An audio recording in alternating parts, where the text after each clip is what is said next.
Ma quanto ho sofferto per il finale di Stranger Things. Non so se tu sei uno di quelli dei tanti che hanno seguito questa serie, che si è conclusa con l'ultima stagione, la quinta stagione, proprio all'inizio del 2026, e poi lasciando uno strascico di polemiche di cui parleremo in questo episodio, ma che utilizzeremo anche per sanare il trauma delle Stranger Things e le sue tematiche, per parlare di un concetto che è innestato profondamente all'interno della serie, che è quello del condizionamento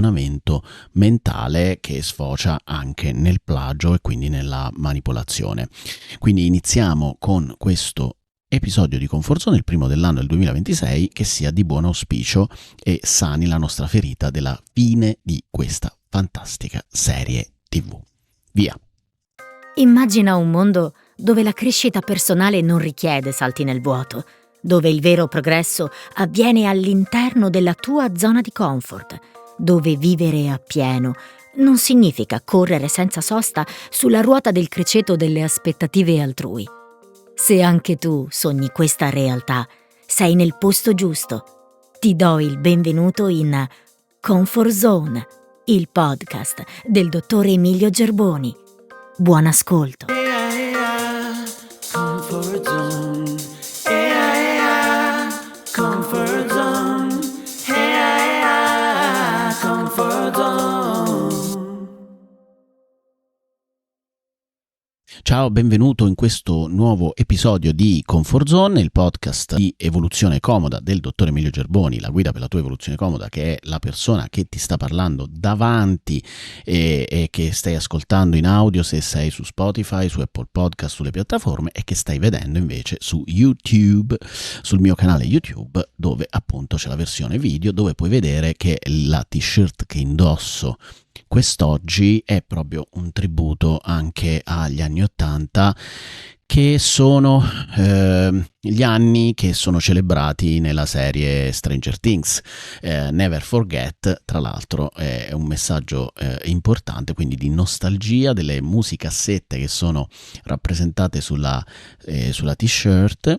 e che poi nella serie sono rappresentate anche dal Walkman che Max utilizza per ascoltare prima di andare in coma, chiaramente, ma che poi comunque ritorna, il tormentone di Kate Bush, Running Up the Hill, canzone bellissima che è stata riesumata, come tanti successi vengono riesumati oggi grazie ai social, perché diventano dei meme, perché vengono presi dalle serie, perché vengono utilizzati come colonne sonore e poi diventano virali nei social. Sicuramente ti sarai accorto di questo fenomeno, e talvolta vengono mescolate canzoni con che non sono la sigla ufficiale con dei meme, quindi diventano famosi altri meme, e per cui diciamo che questo è il mondo in cui viviamo e ci dobbiamo abituare, altro che nostalgia anni '80. Comunque entriamo nella tematica di oggi che trae spunto da Stranger Things proprio, ed è uno degli aspetti abbastanza interessanti che sono emersi poi nella quinta stagione. Chiaramente io cercherò di spoilerare il meno possibile, però se hai paura di non vuoi sentire niente e quindi ti devi tappare le orecchie per non ascoltare, perché te lo vuoi vedere, l'hai messo in programma di vedere Stranger Things, diciamo che questi input sono più da trailer, quello che dirò almeno credo, e quindi non ci dovrebbe essere tutta questa allerta spoiler. Però se proprio vuoi essere, come dire, un'anima candida e pura, senza riuscire, se sei riuscito perché c'è stato un bombardamento di qualsiasi cosa, di ogni, rispetto a Stranger Things, proprio perché la stagione si è conclusa con un modo mai visto, almeno per quanto io l'ho percepito, cioè l'ultima puntata è stata, come dire, presa di mira dalla fanbase, perché come dei piccoli Sherlock Holmes sono riusciti a individuare delle incongruenze e degli elementi che facevano pensare proprio a un'altra nuova puntata che sarebbe uscita, che poi l'episodio fantasma, che è un'idea geniale dell'episodio fantasma. Diciamo, gli sceneggiatori migliori dei veri sceneggiatori, diciamo quelli dei fan, e spero che venga colta per altre produzioni quest'idea della puntata fantasma, che tra l'altro nella musica è qualcosa che veniva utilizzato assolutamente, la ghost track, no? Quindi una traccia fantasma che tu dovevi andare a ritrovare, e tra l'altro piccola nota, nella mia diciamo carriera amatoriale di musicista, nel mio primo disco c'è una ghost track, quindi te la puoi andare a vedere. Però dovrai scoprire qual è il mio nome d'arte musicale per poterlo sapere. In ogni caso, quindi me lo puoi chiedere nei commenti, rispondo tranquillamente, non c'è nessun problema, e i miei dischi sono su Spotify, se ti può interessare questo aspetto di ludico divertente. Quindi diciamo che tutti questi elementi di incongruenze hanno fatto pensare che il finale era un finale fake e che in realtà eravamo tutti soggiogati dall'incantesimo di Vecna, che è il cattivone, il villain, come si dice in termine tecnico, di Stranger Things, che è quasi in una meta allucinazione collettiva ci ha portato a credere che siamo tutti dentro un finale. Ora, chiaramente, solitamente un bel finale è un finale che ha un livello di ambivalenza, di ambiguità, per lasciare aperte diverse letture, però effettivamente i segnali che sono stati individuati lasciavano pensare proprio che in realtà ci fosse da completare questa storia, e che in realtà quello che sembrava un lieto fine non era un lieto fine, e quindi fosse invece un finale in cui il male trionfa, addormentando tutti i protagonisti in un'allucinazione collettiva in cui continuano ad essere imprigionati da Vecna. Vecna aveva proprio questa modalità di imprigionare i personaggi, quindi i protagonisti, trasportandoli nella sua mente attraverso un'allucinazione, e nell'ultima stagione lo fa proprio fisicamente, imprigionandoli all'interno del Mind Flayer, che sarebbe questo mostro gigante che diciamo è partner di Vecna. Non ho capito in realtà bene chi comanda tra i due, se è il suo animale da combattimento, diciamo così, oppure se viceversa, lui è il capo e lui lo scagnozzo. Comunque venivano intubati quindi i personaggi, e poi venivano trasportati nella mente di Vecna, dove in questo caso cambiava le sue sembianze, apparendo come un mondo sopportabile dal punto di vista dell'ambiente, quindi anche gradevole, proprio perché andava lui a fare questa sorta di manovra alla Cappuccetto Rosso, no? Cioè quindi il lupo che si traveste da nonna per camuffarsi e sembrare innocuo, quando invece è familiare, innocuo e amichevole, benefattore nei confronti di bambini che sono le sue prede principali. E proprio questo è il punto che volevo sottolineare, cioè come noi, in quanto bambini, siamo tutti stati bambini. Se sei un bambino, sei ancora un bambino, non penso che stai ascoltando il mio podcast, ma se sei già un po' cresciutello, ti ricordo, a proposito di nostalgia anni 80, che anche tu sei stato un bambino, e in quanto tale ogni bambino è stato plagiato mentalmente. Ora, plagiare non significa soltanto in maniera estrema,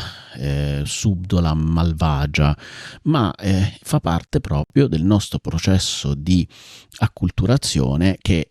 in gran parte, ahimè, è fondato su una sorta di indottrinamento. Cioè l'indottrinamento è visto come una forma di ti faccio entrare nella cultura, facendo passare per vero, per realtà assoluta, qualcosa che è semplicemente una convenzione che viene accettata e che può essere presa bene e presa male, cioè quindi non calzare con la sintonia della persona che l'ascolta. Quindi delle verità che ci vengono appioppate, delle cose che non sono oggettive, come delle verità oggettive a cui noi dobbiamo attenerci, e nella maggior parte dei casi anche senza spiegazione, senza comprensione. Cioè è così attieniti a questa cosa qui e se vedi diversamente te stai a sbagliare. Questa è un pochino la linea guida che penso ti ci potrai ritrovare in tante tue esperienze. Ora chiaramente poi ci sono i livelli superiori in cui vieni proprio plagiato, nel senso di indirizzato verso un modo di vedere, di essere, di pensare, di sentire particolare, che è vantaggioso per le persone che hai a fianco, che solitamente dovrebbero essere i tuoi genitori, che ti dovrebbero voler bene e fare il meglio per te, ma che in realtà anche con le migliori intenzioni spesso non seguono, proprio perché ritengono che l'indottrinamento sia il modo giusto di allevare i propri pargoli. E quindi cosa succede? Succede che noi di base siamo plagiati di default, un po' come succedeva anche in Matrix, dove appunto tutti gli esseri umani sono dentro questa bolla. Quindi anche questo riferimento, chiaramente Stranger Things ha tantissimi riferimenti che prendono e anche tributi veri e propri, quindi se uno è appassionato ritroverà tantissimi elementi, tantissimi tributi di grandi opere cinematografiche, tra cui anche Stephen King con It, no? Ci sono questo tributo alle gang di bambini che si uniscono insieme col potere dell'amicizia e del legame, dell'unione, diventano più coraggiosi, affrontano le paure e riescono a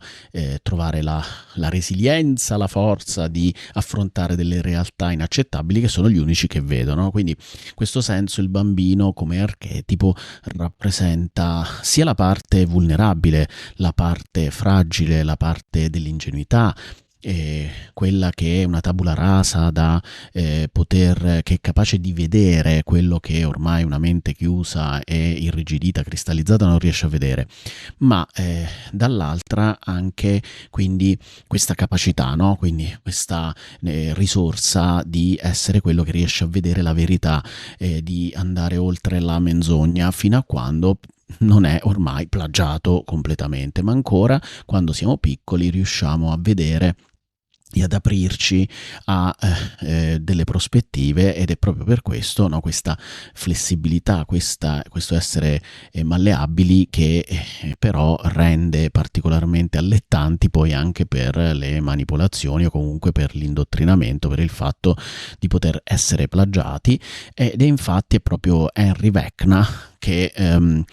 dichiara apertamente questo fatto, cioè lui dice: quali sono le mie perfette cavie per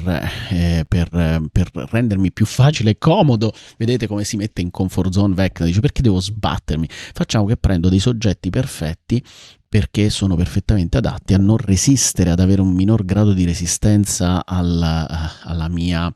pressione mentale. E dichiara quindi apertamente che lui prende di mira i bambini, e in questo caso infatti il primo personaggio che viene rapito è proprio Will. Will, quello che è più delicato, il più sensibile anche, quindi queste che possono essere qualità che vengono strumentalizzate e viste in una chiave di debolezza, tant'è che Will si fa un sacco di pippe e paranoie sul fatto di essere debole, che era stato scelto proprio come per la sua debolezza nell'essere rapito, e poi invece si svelerà che non era poi così debole, ma appunto qui non vado nello spoiler. E quindi cosa fa? Fa un lavoro subdolo, invisibile, di cui Will non si rende assolutamente conto di essere stato manipolato, anche perché non ha ricordi, non ha memorie, vengono cancellate determinate memorie, e quindi lui non ricorda e agisce anche in uno stato alterato di coscienza, per cui si muove senza la sua consapevolezza, diventando la spalla di Henry Vecna, e questo quando se ne rende conto, gli provoca degli enormi sensi di colpa, come se lui fosse stato volontario complice, non abbastanza forte nel resistere a qualcosa a cui non poteva assolutamente resistere, di cui non era assolutamente responsabile, anche perché appunto noi iniziamo ad essere responsabili di noi stessi, a poterci prendere cura di noi stessi e di tutto ciò che è avvenuto prima, proprio quando diventiamo più adulti, quando diventiamo, diciamo così, maggiorenni. Quindi il punto diciamo fondamentale di questo episodio è che, così come noi veniamo plagiati da bambini di default, così noi da adulti abbiamo la responsabilità e la possibilità finalmente di poter andare a essere padroni della nostra mente e chiaramente questo non è così automatico, perché appunto tu adesso stai vedendo questo episodio e hai l'opportunità di cogliere questo stimolo, di capire che effettivamente se sei stato sempre immerso nel fango non ti rendi conto di essere stato immerso nel fango e quindi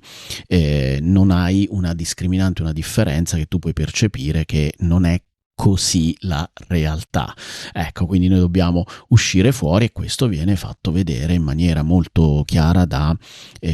anche in Matrix, che ho citato prima, perché Neo viene staccato anche lui dai tubi da adulto, e da adulto nonostante alcune difficoltà maggiori per poter come dire, il corpo si è troppo abituato, si deve adeguare alla nuova realtà, però ha quella competenza cognitiva di comprensione per poter effettivamente leggere cosa è successo e poi come dire, riscrivere tutta la sua narrazione e quindi riuscire a poi vedere le cose come stanno effettivamente. Un meccanismo psicologico alla base di questa forma di plagio, indottrinamento, manipolazione è quello che in psicologia è stato definito doppio legame. Il doppio legame è un meccanismo di cui Stranger Things è pieno, dove sostanzialmente all'interno di un contesto affettivo di relazione intensa, quindi in cui c'è una persona che ha un potere sull'altra, come può essere un genitore nei confronti del bambino, e soprattutto quando c'è un potere di sopravvivenza fisica e psicologica, quindi ci deve essere questo contesto di legame per cui una persona dipende dall'altra per la sua sopravvivenza psicologica e fisica. In questo contesto vengono inviati dei messaggi che si contraddicono e chiaramente nella dimensione di Vecna cosa fa? Prima di tutto, come è noto ormai come meccanismo di manipolazione, il love bombing, dove io ti tratto con estremo affetto, ti lusingo e ti faccio capire che sono protetto e che ci tengo a te, dopodiché, dopo averti dato questo bombardamento positivo in cui ti faccio credere che io sia una persona positiva per te, inizio a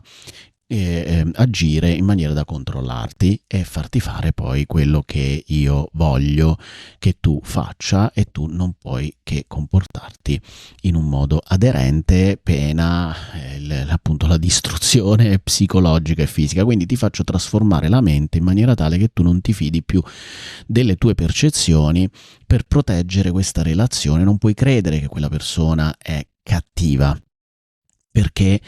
non potresti sopravvivere senza questo legame con lui, in questo caso per esempio col genitore,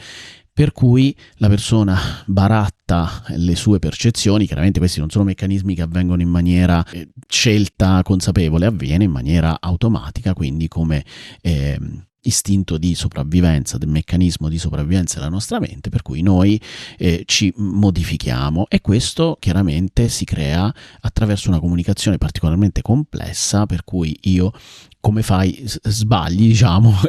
e per uscirne devi aderire a quello che io ti sto dicendo, altrimenti non si può andare avanti con la sopravvivenza. Ora, chiaramente l'altro aspetto fondamentale affinché un doppio legame sia funzionante è quello che non si può discutere di quello che è stato comunicato, della comunicazione stessa, ma bisogna semplicemente reagire all'ordine, al comando che è stato dato da parte di un genitore. In questo le mamme italiane sono straordinarie nel dare delle ingiunzioni paradossali ai propri figli, E quindi in questo senso bisogna cavarsela, appena ci rischia di impazzire. E infatti il doppio legame è anche un meccanismo che, oltre a creare dipendenza, legame nei confronti del soggetto, è anche stato visto come un elemento fondamentale per la nascita poi dei disturbi di livello più elevato, come le psicosi, la schizofrenia, che vanno oltre agli elementi di natura genetica, ereditaria, che a mio avviso hanno un peso, queste comunicazioni hanno un peso estremamente maggiore, che non è in sé la comunicazione, ma come viene gestita poi all'interno di diverse possibilità che si possono manifestare, livelli di intensità di questa, della presentazione di questa dinamica. Liberarsi dal controllo richiede di saper spezzare questo incantesimo, quindi di saper riconoscere di essere entrati in un meccanismo dal quale non si può uscire in maniera logica, ma bisogna semplicemente non attenersi più a quel modello. Un metalivello, diciamo, di complicazione sempre nato da Stranger Things è appunto quello che abbiamo citato, cioè la predizione dell'episodio fantasma. Questa predizione dell'episodio fantasma è esattamente un doppio legame ed è una predizione paradossale di cui si parla molto precisamente nel libro più importante, uno dei libri più importanti della psicologia, che è La pragmatica della comunicazione umana, del gruppo di Palo Alto. Quindi le predizioni paradossali sono quelle in cui, ad esempio, all'interno del libro c'è l'esempio del professore che dice che ci sarà, predice, quindi dichiara un esame inaspettato. Ora capite che se io ti dico che un esame è inaspettato, ti sto dicendo che è prevedibile e non che è inaspettato, solo che questo fa entrare in un cortocircuito mentale la persona, proprio come è successo con l'episodio di Conformity Gate, che non esiste ma che ha mandato in cortocircuito tutte le persone, compreso me, che non riuscivamo più a uscire da questa dimensione e in cui non riesci più a vedere le cose, quindi anche crea effetti fisici, emotivi, di paralisi, di ansia, di ricerca ossessiva, di prove, di elementi per confutare la diciamo o no e se io non ci credo, ma se ci credo, quindi persone che sono rimaste alle 2 di notte. Ho letto pure una notizia su un ragazzo che è stato, quindi anche effetti relazionali, perché questo ragazzo veniva deriso perché credeva a questa teoria dell'episodio, e quando alle 2 di notte non è uscita la puntata ha spaccato la televisione per il nervoso, perché era stato umiliato di fronte alla sua famiglia che aveva confermato che lui dicesse una cavolata. Fermo restando che poi non se ne esce nemmeno, perché questa predizione di puntata inaspettata, che era stata stabilita in base ai segni in quella data, poi si può rimanere nel loop, perché io continuo ad aspettarmi che esca in una data diversa, e questo mantiene ancora legata. Quindi il discorso è: rimango agganciato, rimango sotto il controllo di questa dimensione. La cosa da fare quindi è uscire da questa dimensione e iniziare a uscire da questo schema mentale e iniziare a andare avanti nella propria vita senza pensare più che ci sia o meno un episodio di Stranger Things o meno, perché è proprio un incantesimo nella mente, e questo nelle relazioni avviene tantissimo, tant'è che poi uno si sente fesso perché dice: ma come ho fatto a rimanere intrappolato? È la struttura della comunicazione che ha questo effetto paralizzante, imprigionante, proprio perché la persona ci è entrato dentro. Quindi se io non ne esco, quello che succede è che mi controlla e io vengo controllato dalle persone che hanno, o dall'entità, insomma da quella realtà, anche di gruppo, perché poi appunto è stata, diciamo, collettiva, quindi un'intera tribù di ragazzi che hanno, comunque di persone che hanno continuato a alimentare questa dimensione, no? Per cui, come vedete, il punto fondamentale, al di là dell'aver spiegato anche questo importantissimo concetto di comunicazione che ha degli effetti di controllo sulla nostra mente e di anche blocco mentale, quindi di paralisi e tantissimi altri possibili effetti, che possono essere anche in realtà positivi se utilizzata in chiave positiva. Alla fine molte persone si sono divertite e comunque diventava quasi un gioco, no? Scoprire, attendere, l'attesa, quindi fino a quando noi riusciamo a goderci questa dimensione, il doppio legame comunicativo può diventare anche una comunicazione piacevole e comoda per noi, per riuscire a fare delle cose che altrimenti non faremmo. In molti casi però è uno strumento di potere e di controllo mentale.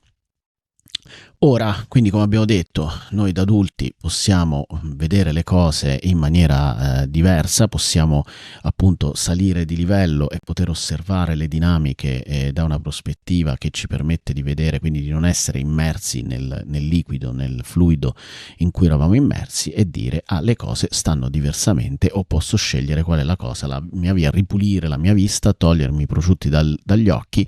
ed è qualcosa che a qualche livello va sempre fatta e che può avere degli effetti di cui noi non ci rendiamo assolutamente conto, di come veniamo condizionati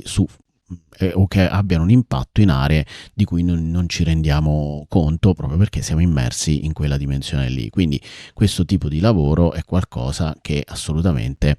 è necessario per liberarsi, per emanciparsi e per diventare veramente adulti e non soggiogati da un'autorità superiore che ci controlla al suo volere. E questo, come abbiamo visto sempre in Stranger Things, avviene anche quindi a due livelli, quindi anche con il dottor Brenner nelle prime stagioni, che è quello che fa gli esperimenti di laboratorio con i ragazzini e poi questo avviene a un secondo livello con Henry Vecna, il cattivo, che è il cattivo dei cattivi. Quindi vediamo come ci sono tanti livelli a incastro, quasi fosse Inception, no? Per cui e non si capisce più qual è la realtà e la finzione, così come la finzione entra nella realtà. Questa dimensione illusoria è proprio quella che noi dobbiamo rompere per poter costruire e diventare padroni e noi maghi stessi della realtà. Bene, quindi spero che ti abbia incuriosito questa tematica. Vedrò magari di aggiungere dei documenti all'interno dell'area riservata per approfondire questo argomento. Se hai delle domande, se ti piacerebbe che io approfondissi qualche argomento, puoi commentare dove stai guardando l'episodio. E quindi se sei su YouTube puoi commentare su YouTube, oppure appunto iscrivendoti nella Quiet Mood Academy, dove c'è l'area riservata, dove ci saranno i contenuti extra, mappa mentale, trascrizione. In questo caso anche ogni tanto aggiungo delle robe, quindi in questo caso aggiungerò sicuramente qualcosa sulla tematica del doppio legame e collegata a Stranger Things. Ti aspetto al prossimo episodio di Comfort Zone. Un abbraccio dal dottor Emilio Gerboni, stay cushy not pushy e ci vediamo alla prossima. Ciao. Avete ascoltato Comfort Zone, il podcast del dottor Emilio Gerboni. Per accedere ai contenuti extra del podcast, registrati gratuitamente sul portale della Scuola di Evoluzione Comoda di Quiet Mood all'indirizzo www.quietmood.academy. Se vuoi iscriverci, puoi farlo all'indirizzo email info@quietmood.it. Ti aspettiamo al prossimo episodio. Stay cushy, not pushy.